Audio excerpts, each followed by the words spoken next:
hal yang lain yang membuat seseorang itu selalu merasa lebih berat ketika kehilangan adalah perasaan ketidakmampuan menjaga. Itu yang dialami Wening. Itu yang dialami Wening. Pas saya jatuh, aduh, saya ngeliat ke langit, bulannya bagus. Ya aku percaya loh, aku percaya pada siapa? Pada iCloud. Iya kan? Itu tuh salah pencet, hilang. Wah gila, aku kayak stres.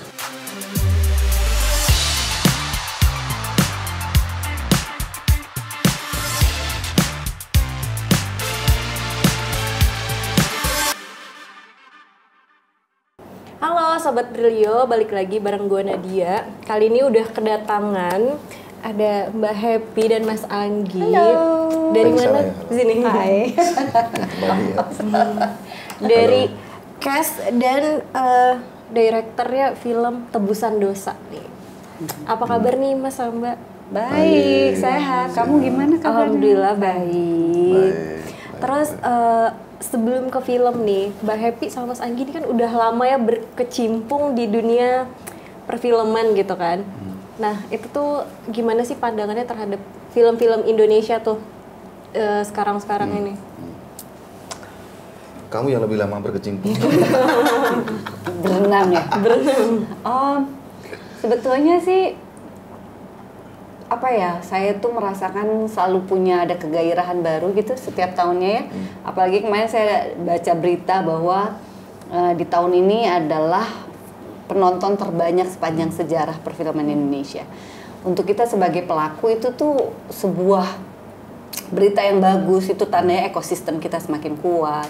Dan bukan hanya film sebagai medium untuk ekspresi atau menyampaikan sesuatu, tetapi ternyata kolaborasi batin dari para penonton itu tuh semakin engage atau semakin menyatu, nggak cuman kayak kita ngasih aja tapi hanya dari kita untuk kita gitu, tapi ada timbal baliknya. Nah, itu menandakan marketnya semakin luas. Berarti saya akan banyak pilihan untuk mendapatkan naskah atau juga kesempatan-kesempatan untuk eksplorasi diri kita untuk mengenal manusia dalam medium perfilman gitu. Iya sih.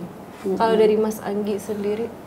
Saya seneng sih karena memang pertama secara bisnis juga bagus, jumlah penonton khusus film Indonesia aja di belum akhir tahun ya, ini udah sampai 60 juta lebih kan, dengan market share sama film-film asing itu udah 60%, lebih banyak ya, kita lebih banyak lah.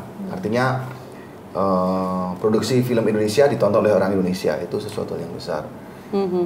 Yang menarik juga karena kita sekarang masuk ke kesempatan untuk sebenarnya mengeksplorasi tema-tema baru gitu. Kalau misalnya dari 60 juta orang atau 60 juta penonton itu bisa memberi tantangan kepada para pembuat film untuk menciptakan karya-karya baru, gaya cerita baru, eksplorasi cerita baru, cara tutur baru, itu juga akan membuat ekosistemnya itu lebih sehat gitu. Jadi yang diciptakan itu adalah juga bukan semata-mata hiburan gitu, tapi juga penonton itu juga harusnya punya kekuatan dan punya demand gitu. Kita itu pengen nonton yang sesuatu yang naik kelas nih daripada yang pernah kita tonton sebelumnya gitu. Nah, kalau ekosistemnya jalan, maka kemudian segala sesuatu bisa jalan tuh. Secara bisnis bagus, secara kualitas tambah lagi, naik lagi, secara variasi bagus gitu. Kita seneng deh. Iya, dan kita sebagai pelaku film juga lalu merasa tertantang terus-menerus gitu. Maksudnya jangan sia-siakan kesempatan. Sekarang sosial media sudah ada dan semuanya untuk juga mencolek para pembuat film untuk bikin yang seperti ini dong, seperti ini dong gitu kan. Supaya apa? Supaya kemudian komunikasinya terjadi. Zaman dulu mungkin sulit ya. Ada film ditampilkan di mana di bioskop. Kita sulit untuk kemudian berinteraksi dengan pembuat. Sekarang itu saya merasa loh, saya bikin film apa, akun apa di Twitter bisa nyolek saya, itu jelek, itu bagus, atau kenapa tidak seperti ini. Jadi kita juga sebenarnya punya diskusi atau dialog gitu. Itu yang menarik sekarang menurut saya. Apakah ini tuh tantangan bagi Mas Anggi gitu, karena ini kan perdana nih Mas Anggi horor gitu. Ya tentu itu, saya itu orangnya suka bereksplorasi gitu. Kalau mungkin melihat riwayat kekaryaan saya itu, saya tidak pernah bekerja pada satu medium dan satu cara tutur dan gagasan yang itu saja gitu. Dari awal saya membuat film pendek, dokumenter, fiksi, film pendek saya kemana-mana, film panjang yang lebih pendekatannya lebih ke pendekatan art kayak gitu, yang lebih travel ke luar negeri, ke festival-festival film gitu kan, film politik, film yang fiksi ilmiah gitu kan. Film saya sebelumnya The Science of Fiction juga tentang itu. Gaspar juga tentang satu cerita distopian gitu, yang isinya adalah impian gelap. Oh ya, nonton juga. Impian gelap dari suatu masa depan kayak gitu. Nah, horor sesuatu hal yang belum pernah saya coba, dan itu saya tertantang. Happy salah satu yang sebenarnya nyintil saya. Kami di Bali tetanggaan sebenarnya, jadi sering ketemu gitu. Jadi sering ketemu. Bermanfaat saya tetanggaan sama yang keren. Saya milih sebenarnya tetangga saya. Enggak, tapi pas ya tetangganya. Jadi kalau ada film baru ini kan ada Mbak Happy. Tinggal naik sepeda, hep casting yuk gitu. Sebenarnya begitu, lebih kayak gitu. Daripada nanti saya disantronin terus di demo. Berarti castingnya langsung ya? Kalau Happy nggak usah casting, Happy kayak gini pilih aja udah. Iya, gitu, Mbak Happy mah nggak perlu di casting. Iya, dia Happy cerita kalau kamu tuh nggak mau coba-coba apa horor gitu loh. Aku mau dari dulu gitu. Cuman kita Mbak Happy juga sempat bilang karena gini ya, maksudnya sutradara di angkatannya Anggi juga kan nggak banyak, mungkin banyak tapi saya nggak kenal. Angkatannya jadi kayak udah senior banget ya. Iya, maksudnya yang masih eksis segar gitu ya. Dia Ranum masih ranum. Dia banyak membawa film ke festival dunia, lalu juga mengangkat isu-isu yang penting.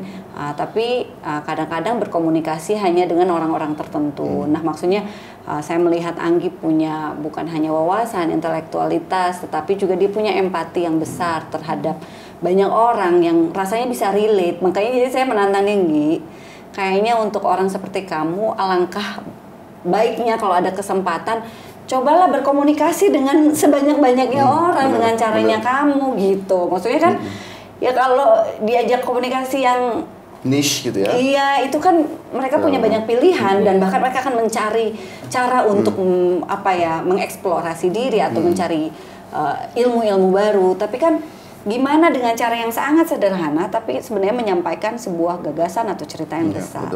Gitu, dan saya rasa kayaknya Anggi salah satu orang yang sangat tepat dan penting untuk membawa message itu gitu. Tapi ternyata wow, dia ada seorang ikan apa tuh, bintang apa itu? Pisces ya. Yang sangat cepat bergerak. Tahu berapa bulan kemudian aku mau bikin gini-gini. Aku kayak wow, progresif.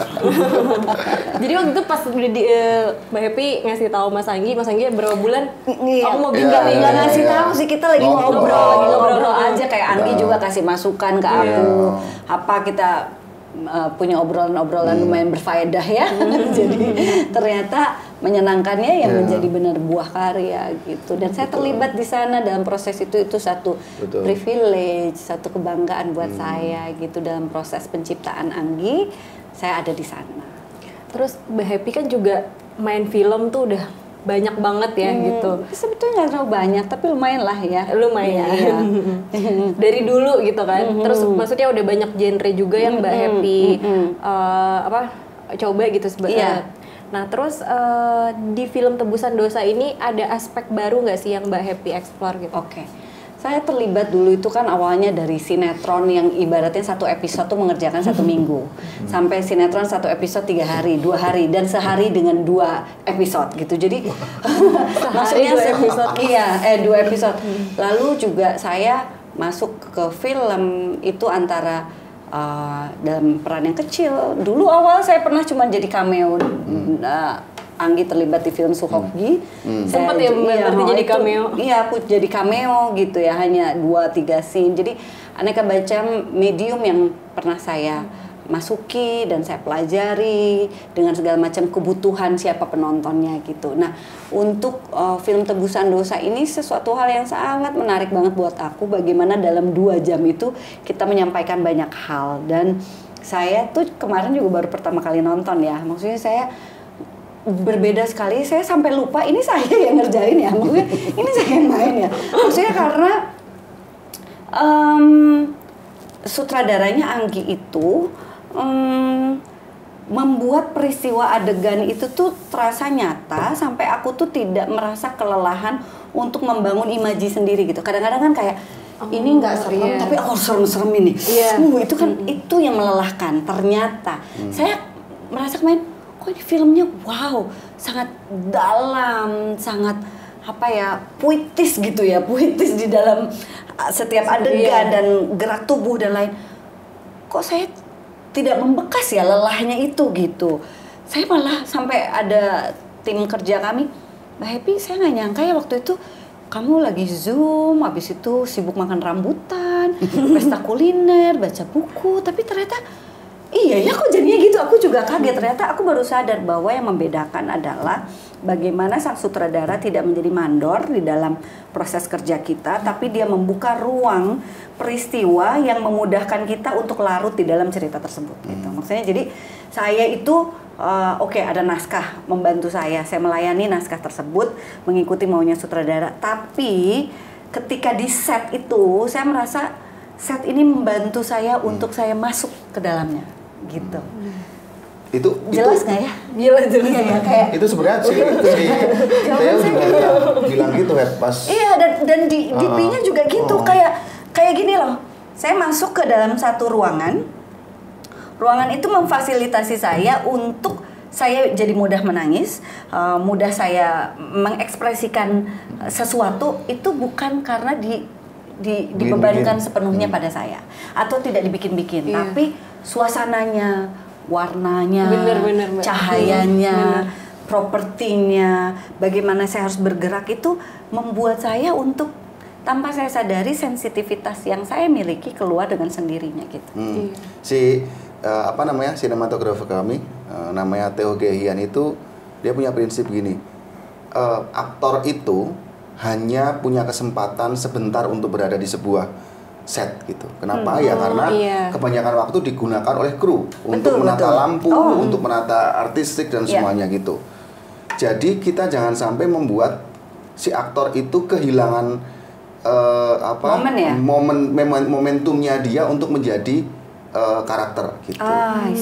Bahkan kalau kamu nggak lihat lampu kan di set, nyaris karena tidak semua disembunyikan sama si sinematografer. Supaya apa? Supaya Happy di situ menjadi unik dengan rumahnya. Mungkin itu salah satunya. Jadi lampu-lampunya itu mungkin kan kalau biasa kan kelihatan nih, kayak misalnya kayak gini. Ini kelihatan syuting kan, kayak gini kan, gitu. Si Theo dia bilang ke Gavernya, sembunyikan semua lampu. Jadi lampunya itu nggak, kamu masuk rumah itu kayak rumah beneran, kayak rumah yang penuh penuh kepekatan. Aku kebayang lagi rumahnya, karena aku udah nonton kan pas segala. Rumahnya kayak gitu kan, jadi beneran. Dan kadang-kadang lampu yang dipakai itu lampu beneran kan, ada adegan ring light.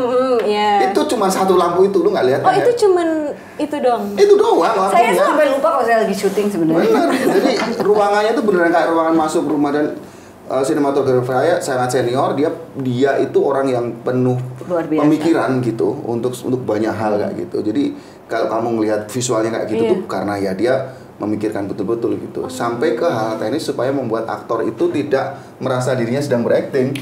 Mungkin karena itu ya. Mungkin itu. Oh iya, sekarang aku paham juga ya.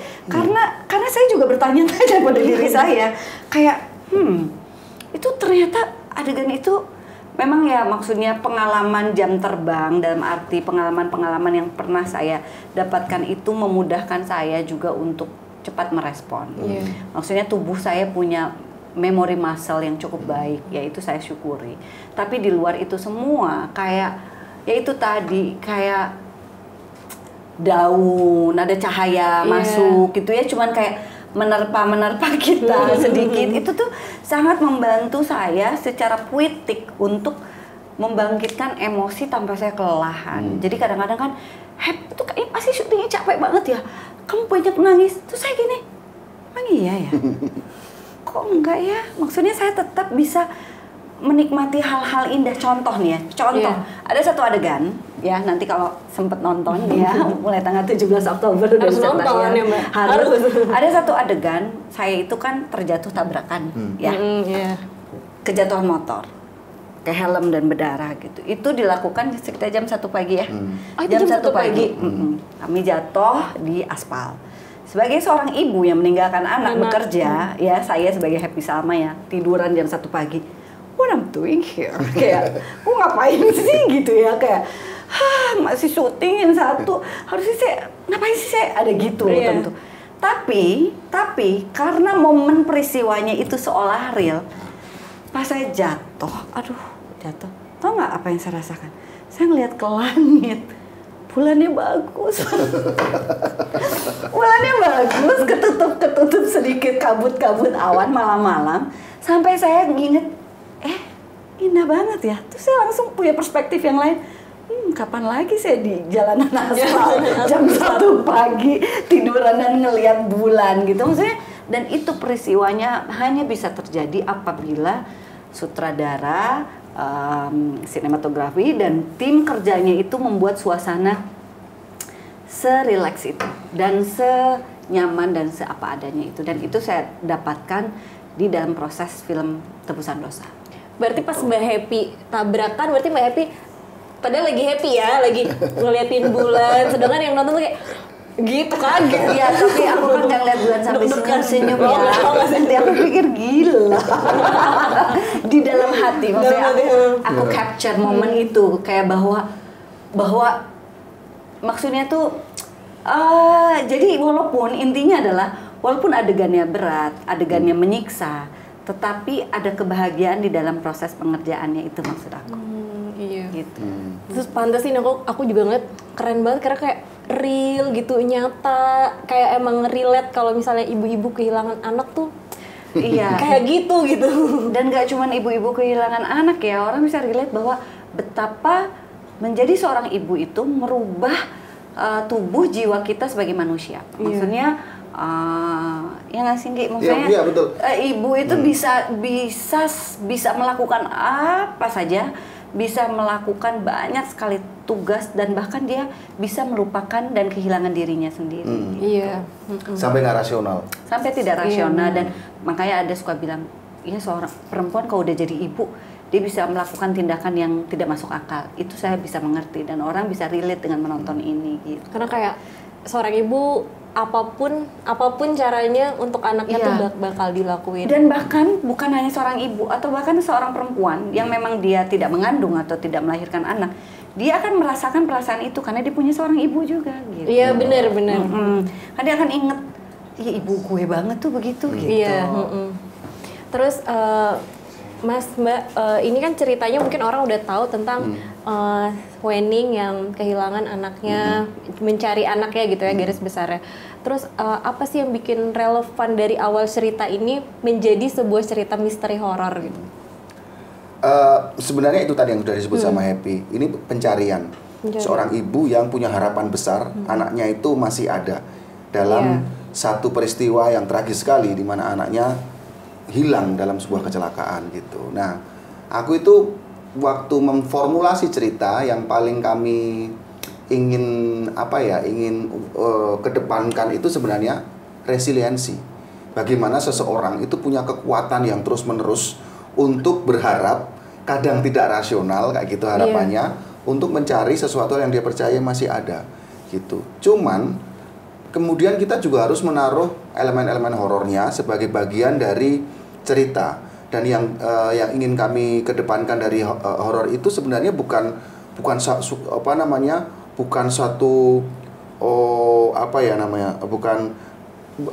itu seperti gini. Konsepnya sebenarnya kadang-kadang ketakutan atau horor itu muncul dari diri sendiri ketika kamu memang sedang ada dalam satu situasi pemikiran bersalah, pemikiran berdosa, pemikiran kemudian berdosa itu. Ya kan ke belakang lagi punya satu sejarah hidup yang kelam gitu. Nah, cuman kita juga nggak mau kemudian menjadikan tokoh ini, Wening ini sebagai orang yang kita labeli stereotype perempuan yang lari dari satu laki-laki ke laki-laki lain misalnya gitu. Aku nggak mau juga gitu. Kenapa ya? Di sini Wening ditunjukkan sebagai perempuan yang memang mencoba mencari hidup yang lebih baik karena itu manusiawi gitu. Kita mau ngapain di hidup ini kecuali mencari hidup yang lebih baik. Ada nggak sih orang yang mencari masalah gitu. Ya ada, tapi itu kayaknya Ada, ya ngapain cari masalah gitu. Mungkin Tapi, kalau ya mungkin ada di rumah sakit. Nah gitu, aja cari masalah ngapain gitu. Gitu kan. Jadi memang si Wening ini memang mencoba mencari hidup yang lebih baik, dan itu menurutku manusiawi. Kita nggak bisa membuat judgmental itu gitu. Dan kemudian juga beberapa lelaki yang ada di situ ditunjukkan juga sebenarnya mencari hidup yang lebih baik. Iya, Dan itu manusiawi gitu. Semuanya orang itu di situ tuh mencari hidup yang lebih baik gitu. Tapi bayangkan kalau usaha untuk mencari hidup yang lebih baik itu karena labeling tertentu kemudian membuat seseorang itu merasa berdosa atas usahanya. Wening merasa berdosa atas itu. Maka dia butuh menebusnya. Nebusnya pakai apa? Supaya apa? Supaya anaknya ketemu. Dia mikir ini semua ketidakberuntungan hidupku itu ada karena aku itu punya salah, aku tuh punya dosa, aku harus tebus apapun kulakukan untuk menebus dosa ini supaya anakku ketemu. Ya kemudian dia melakukan apa saja, gitu kira-kira. Nonton yang dilakukan Mbak Happy. Nonton 17 Oktober. Tebus dosa Karena ada beberapa hal yang dilakuin Mbak Happy ya. Iya. Jangan dibocorkan. Kamu udah nonton. Iya, tapi mana ada sih orang nggak diikutin rasa bersalah atau dosa itu. Tapi iya sih benar. Maksudnya Tapi benar tadi poinnya tuh. Setiap orang tuh mau itu dia menyakiti diri atau apa, intinya adalah kan dia pengen bahagia sebenarnya. Apapun alasannya itu kan sebenarnya pengen bahagia. Nah, mungkin itu akan bisa relate dengan banyak orang. Banyak aneka manusia di dunia ini mencari bahagia dengan cara yang berbeda. Salah satunya adalah dengan Wening ini. Iya. Karena semua orang tuh pasti nyari kan bahagia, dan semua orang pasti punya dosa ya, Mbak. Jadi iya nggak sih? Iya, semua orang kan punya masa lalu. Punya masa lalu. Punya masa lalu. Dosa itu kan nanti ukurannya beda-beda. Gitu kan. Dosa bisa. Menurut saya curi minumnya Anggi nggak dosa. Bisa. Punya masa lalu gitu ya. Masa Jadi lalu, betul. walaupun ini ceritanya nyari anak, tapi relate ke semua orang karena semua orang punya masalah. Dan semua orang punya kehilangan. Iya. Apapun itu gitu. Kita itu berbicara mengenai kehilangan. Aku mau cerita sedikit yang ini simpel banget. Satu hari sebelum syuting dimulai itu aku stres berat. Karena aku kehilangan apa? Mungkin nggak ada yang menduga bahwa aku kehilangan iCloud. iCloudku yang isinya adalah perjalanan aku memfoto anakku dari dia lahir, istriku hamil, kita nikah, lahir, anaknya sampai usia 3,5 tahun kayak gitu. Karena aku kan habis sebelum syutingan Termin turun. Jadi aku beli handphone baru. Itu Aku sinkron data gitu naik set kayak gitu, iCloud-nya hilang seharian. Nangis aku. Itu cuman kehilangan memori handphone yang isinya, yang aku percaya loh. Aku percaya pada siapa? Pada iCloud. Iya kan? Itu tuh salah pencet, hilang. Wah gila, aku kayak stres aku nggak ngerokok ya, sampai ngerokok aku. Orang-orang kira aku stres mau syuting film kan? Enggak, aku tuh stresnya karena iCloudku hilang. Berarti kamu stres memori. Memori itu dia, itu baru foto-foto anak ya. Gimana kalau amit-amit ada orang yang sampai kehilangan anaknya, sampai kehilangan orang-orang atau terdekat, orang tercinta, nggak cuma orang tercinta anaknya, kayak ibu, gitu. ayah, Nah itu, itu aku sahabat. udah kayak gitu. Tapi dalam proses itu ada juga harapan. Semoga bisa, karena apa? Karena teknologi mungkin bisa melakukan banyak hal gitu kan. Ada harapan gitu. Akhirnya ketemu nggak sih? Ketemu. Tuh kan. Ketemunya kenapa? Ya karena aku kan ada lah di suatu Karena aku handphone tidak tertentu. Ya karena aku cukup akhirnya menanya orang-orang yang tahu gitu, akhirnya aku bisa pakai lah gitu. Terus dikembalikan oleh iCloud. Oh, ini terdetek, dikembalikan. Dan aku lagi apa ngajarin. Berarti aku juga bisa ya? Tolong dong ngajarin. Nggak penting, ini pembahasan apa Bisa. Ada kok aplikasinya nanti itu ini. Malah ngomongin iPhone. Gitu. Nah, kehilangan itu menjadi sesuatu hal yang menjadi sekarang semua hal lah gitu. Hari ini aja aku kehilangan kacamata. Kemarin travel kemana-mana, kacamata kehilangan, aku bete banget sebenarnya setengah. Dan itu kehilangan. Dan satu hal yang saya mau ini, rasa kehilangan itu sesuatu. Tapi hal yang lain yang membuat seseorang itu selalu merasa lebih berat ketika kehilangan adalah perasaan ketidakmampuan menjaga. Benar. Itu yang dialami Wening. Jadi perasaan sebagai seorang perempuan yang tidak bisa menjaga. Perasaanku sebagai seorang laki-laki yang punya handphone yang bisa menjaga ini yang memori handphonenya gitu. Itu gue gila banget itu perasaannya. Dan sebagai perempuan ya, ini nggak bisa dihindari ya. itu rasa itu tuh double. Kalau yang berurusan dengan anak, contoh misalnya gini, kalau perempuan kerja, kita teledor ngurus anak. Padahal ini ibu kerja, tapi rasa bersalahnya lebih banyak dibandingkan laki-laki yang bekerja teledor ngurus anak. Benar. Itu kan rasa, oh ya kan bapaknya lagi kerja. Tapi kalau ibunya teledor ngurus anak, walaupun dia kerja tidak ada excuse, gitu. Jadi society juga atau lingkungan membebankan tanggung jawab itu ke perempuan lebih besar dibandingkan laki-laki. Sorry ya sebagai para laki-laki, tapi memang itu yang terjadi. Ibu masak, harus kerja, anaknya jatuh. Ini gimana sih ibunya nggak bisa ngurus gitu? Iya, padahal ibunya juga kerja. Padahal lagi kerja juga atau lagi melakukan urusan rumah tangga yang lain gitu. Tapi misalnya bila itu terjadi pada laki-laki, tidak terlalu ada excuse. Seperti kewajaran gitu. Seperti kewajaran kalau dia teledor kan dia lagi kerja. Tapi kalau perempuan nggak. Nah bayangkan lingkungan dan juga situasi membebankan itu kepada perempuan. Menurut saya itu dampaknya berkali lipat. Nah itu yang dialami oleh Wening dan semoga siapapun yang menonton Tebusan Dosa bisa masuk ke dalam journey-nya atau perjalanan Wening gitu. Kamu merasakan nggak? Maksudnya kayak ikut masuk. Ikut kayak saat Wening cemas, saat tiba-tiba ada harapan. Justru kalau aku sih ngerasa pesannya itu semua orang punya masalah, semua orang mungkin akan ngerasa kehilangan, tapi selagi ada harapan dan berusaha, ada aja jalannya. Aku mau nanya nih sebelum ngobrolin trailer ya Mbak, katanya Mbak Happy itu baru belajar naik motor di film ini. Betul, saya hampir mengurungkan niat untuk syuting ini. Saya bukan bikers ya. Satu, maksudnya saya itu lumayan cukup kuat dalam menghadapi tantangan-tantangan yang lain ya, secara mental atau emosi gitu ya. Tetapi yang berhubungan dengan fisik, jujur saya tuh kayak gitu ya, panas kok bisa pakai payung. Terus maksudnya kayak saya naik motor, punya anak 2, latihan lagi, aduh bukan gimana ya. Saya sangat cinta pada film, tetapi saya lebih cinta pada tubuh saya. Maksudnya saya takut, maksudnya takut kayak, karena kan banyak banget ya, waktu itu saya tinggal di Bali belum lama juga ada cerita orang jatuh ke sungai lah, juga ada maksudnya ada orang tabrakan, ada apa, selalu mendengar berita-berita begitu gitu. Jadi saya kayak, dan saya tahu banget gitu, motorik saya tuh kurang pandai gitu dalam berkendaraan, tapi akhirnya Anggi meyakinkan, suami saya juga meyakinkan, dan juga produser saya cukup meneror dengan baik ngingetin saya. Berapa lama Mbak? 1 bulan akhirnya saya latihan. 1 bulan? 1 bulan, jadi saya benar-benar tidak bisa membedakan mana gas, mana rem gitu ya. Knalpot ada di kanan kiri gitu. Karena sepanjang film kan bawa motor kan? Itu cukup meyakinkan ya? Cukup meyakinkan sih. Bagus. Terima kasih ya Pak Sutradara.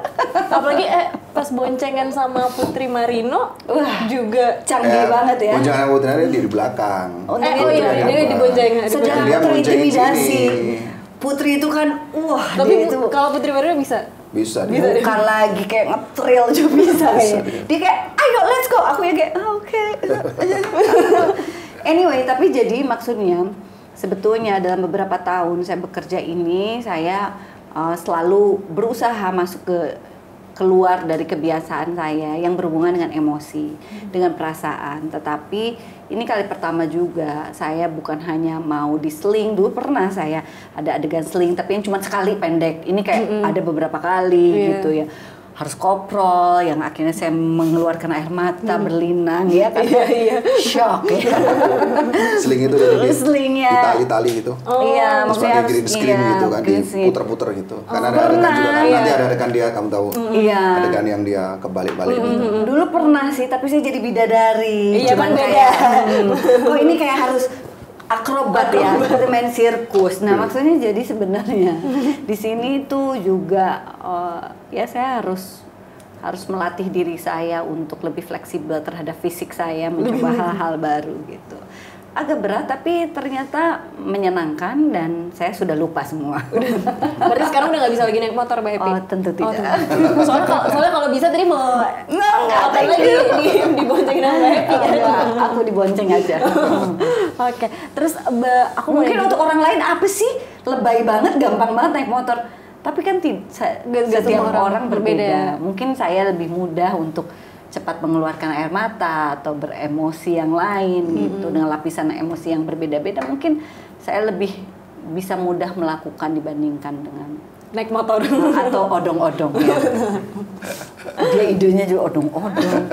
Tapi gimana kamu lihat aku bawa odong-odong, oke kan? Oke, kayak Dan saya tanya loh di daerah Magelang ini ada berapa banyak perempuan odong-odong. Ternyata saya cukup progresif ya Wendy, karena cuma ada satu. cuma ada satu. Keren sih, tapi kayak kok odong-odong ya gitu, tapi oke. Biar orang makin penasaran ini kan. Terus di trailer juga kan ada tuh Mbak Happy sempat ngucapin, saya juga jadi orang yang sebetulnya nggak baik-baik banget. Saya itu dosanya banyak. Apakah ini tuh salah satu bentuk dari teka-teki yang diberikan penonton untuk memberikan ambience misterius? Nah, gimana Pak Sutradara? Ya, itu tadi saya sudah jelaskan. Memang karakter orang di film ini itu semuanya itu adalah orang-orang yang punya masa lalu sendiri-sendiri yang cenderung gelap gitu. Kalau Wening ya karakternya karena dia adalah orang yang mencari hidup dengan cara kebetulan meninggalkan suami pertamanya. Itu terus kemudian setelah itu orang lain kayak misalnya Tirta kayak gitu tuh dia juga punya apa istilahnya punya masa lalu sebagai seorang atlet gagal gitu yang kemudian pergi dari Jakarta ke kota kecil di Majakunan namanya gitu. Terus kemudian di sini ada satu tokoh yang dari Jepang, dia juga punya riwayat keluarga yang tidak begitu baik di Jepang, kemudian pergi menjadi peneliti karena dia memang peneliti botanis gitu ya, dia botanis gitu, untuk dia meneliti tumbuh-tumbuhan, kemudian membuat atau tinggal di sebuah rumah yang tidak jauh dari kota kecil itu gitu. Jadi kalau kemudian disebutkan di situ ada saya ini dosanya banyak gitu. Jadi orang juga bukan nggak baik-baik amat gitu. Nah, itu adalah bagian dari riwayat ceritanya si Wening kayak gitu. Jadi Wening ini memang ya dia sebenarnya mencari bahagia gitu dengan cara apapun itu. Kalau kemudian memang dianggap sebagai orang yang salah itu ya karena mungkin ininya society tekanan dari society kayak gitu ya. Tapi salah atau tidak kadang kita itu merasa diri kita melakukan suatu hal ini tuh benar kok, nggak apa-apa kok, ini demi aku bertahan hidup, tapi tiba-tiba kok aku dapat cap salah ya gitu kan. Sering juga kan gitu. Jadi salah benar itu kadang-kadang soal konsensusnya, itu soal siapa yang paling banyak melakukan gitu. Tapi ini bukan soal Wening aja sih menurut aku Mas, karena semuanya punya masa lalu kan, semuanya punya masa lalu sendiri gitu. Betul. Tapi ketika orang mengatakan saya tuh sebenarnya nggak baik-baik amat, pasti dia orang baik sebenarnya. Karena dia menyadari kekurangannya gitu. Jadi biar gimana pun juga saya ngerasa tokoh Wening ya, saya timnya Wening ya. Maksudnya saya ngerasa bahwa yang saya dapatkan adalah ketika seseorang menyadari kekurangannya dia gitu, lalu dia ingin mencari hal baik atau mencari pengampunan untuk diri sendiri gitu. Jadi kata-kata di dalam trailer itu menurut saya sangat kuat ya untuk menggambarkan bahwa tokoh yang akan kalian ikuti journey-nya ini adalah seorang tokoh yang mungkin bisa mengetuk hati siapa saja untuk mengenal diri kita lebih dalam. Iya. Terus kan banyak juga film horor nih sekarang di Indonesia gitu. Gimana sih Mas Anggi biar orang tuh nggak mikir jump scare-nya klise jump scare-nya gitu. Tonton. Karena benar-benar tonton, harus nonton. Iya, aku tau gak sih? Aku kan jerit-jerit paling kenceng juga deh. Karena pas nonton satu ya, waktu pas kita sempet dubbing ya. Itu saya seteriak-teriaknya, kaget banget. Terus saya lupa itu kan saya yang syuting ya gitu. Dan pas ketika nonton juga saya teriak, saya sebelahan sama Putri, kita cubit-cubitan gitu teriak. Aku juga banyak gini-gini sih Mbak. Gini ngintip-ngintip gitu. Iya, dan maksudnya kayak dulu ya ada film, tau gak sih film Hollywood ya, Sixth Sense.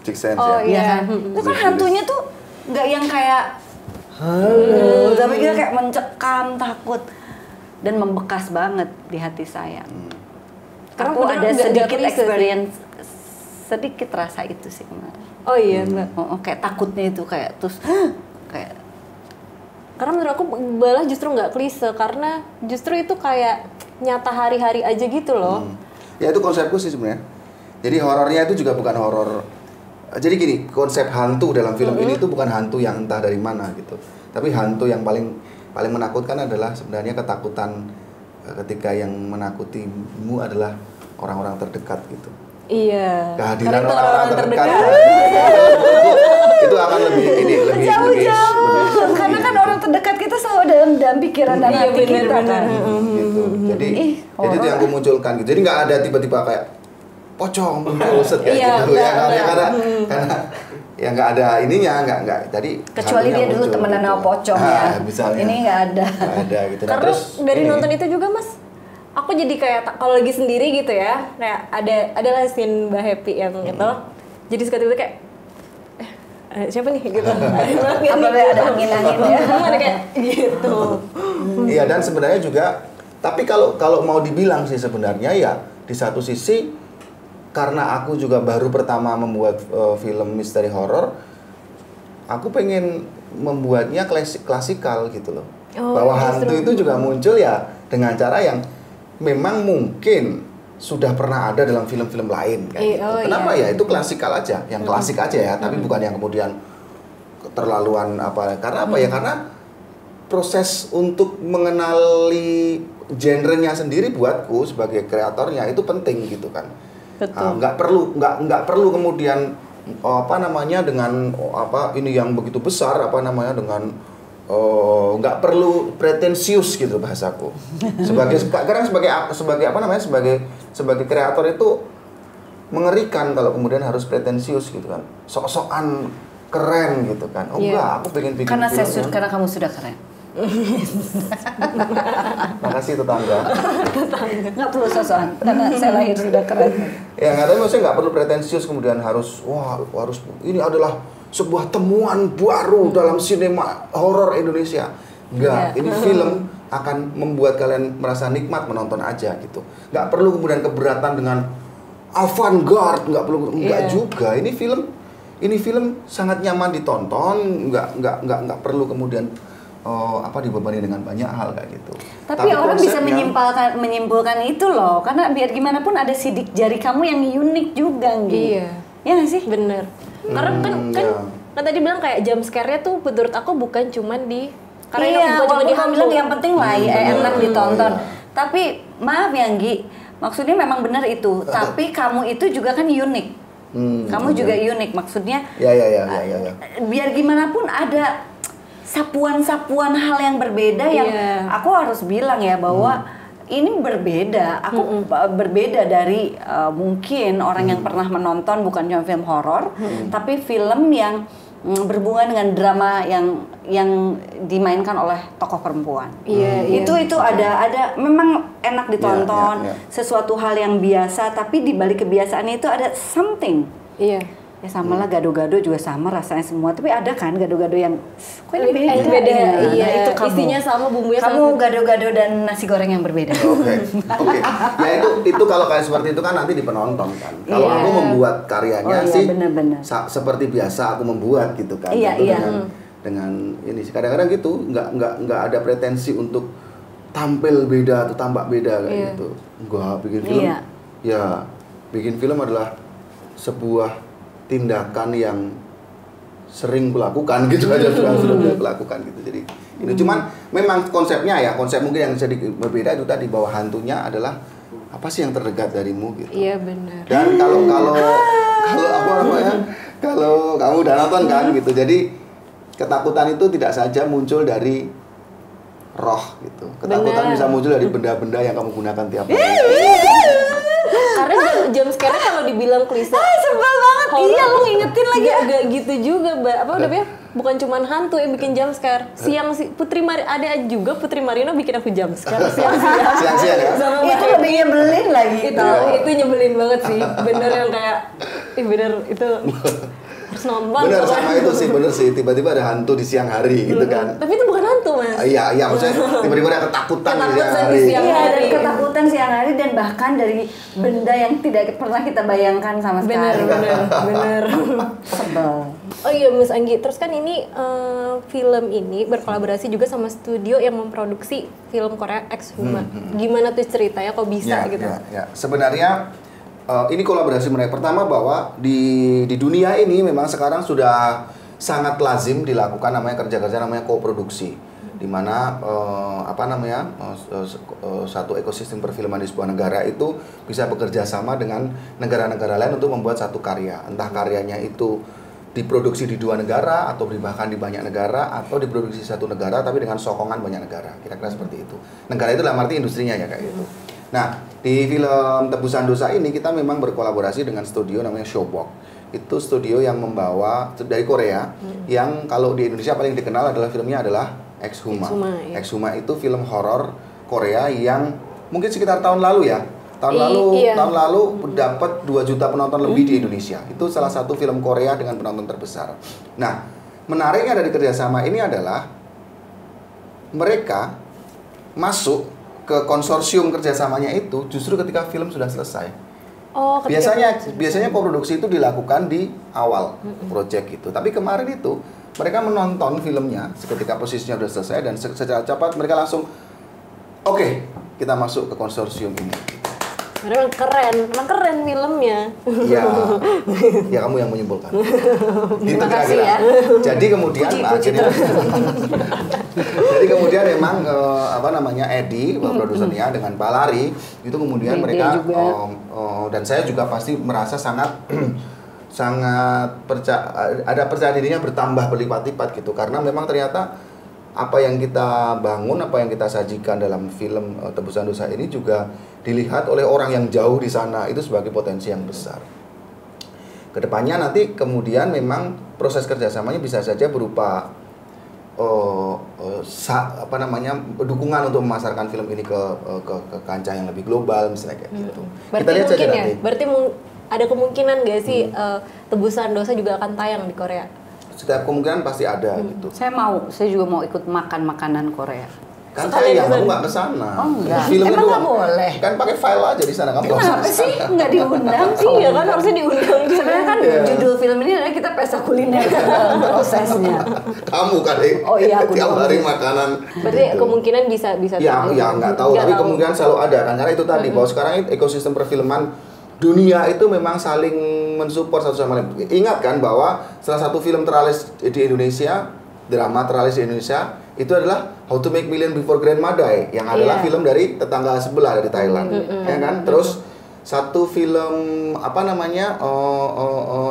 horor tadi yang Ex Huma kayak gitu. Terus banyak kan sekarang sebenarnya film-film yang juga film dari Thailand ke sini, kemudian yang model yang sekarang sedang ada juga itu ada si Kang Mak yang diadaptasi dari Korea atau Miracle in the Syllable Seven itu kan juga dari film Korea gitu. Jadi memang sedang banyak sekali sebenarnya proses seperti itu. Asia kayak lagi Nah, bangkit. tantangannya sebenarnya adalah film Indonesia kapan bisa punya 2,5 juta penonton di Thailand, ya kan? Film Indonesia kapan bisa punya di remake oleh Korea gitu.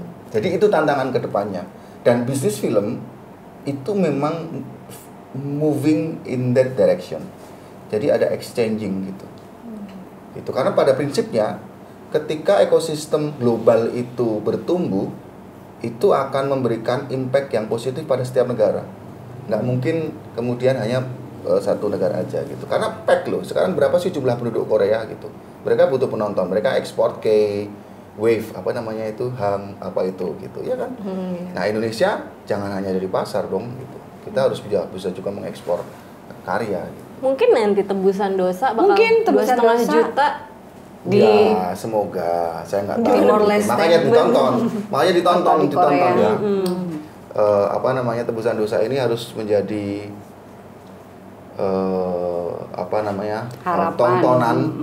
tontonan semua orang gitu yang bisa dibicarakan di apa namanya di warung-warung gitu. Iya.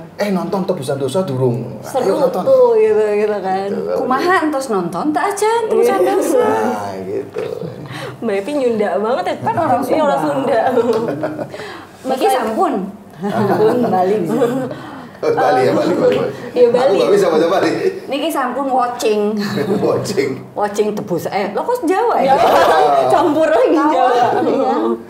Mbak Happy dan Mas Anggi, makasih banyak udah ngobrol-ngobrol karena makasih. makin penasaran. Kalau aku udah nggak penasaran karena aku udah nonton lagi nggak? Aku nonton lagi. Nanti Sebrilio nontonnya. Weh. Oh iya, Ajak nobar. Sebrilio nobar ya. Nobar, Sebrilio nobar. ya. Pasti para sobri-sobri ini udah pada penasaran. Oh, nih. namanya Sobri. Sobri, Sobat Brilio. Oke. Hai Sobri.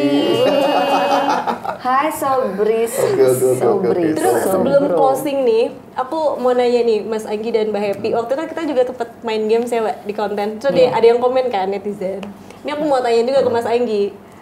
Judul kan Tebusan Dosa. Setelah nonton dosa kita bisa ketebus gak Mas? Kalau itu kan sebenarnya ukurannya bisa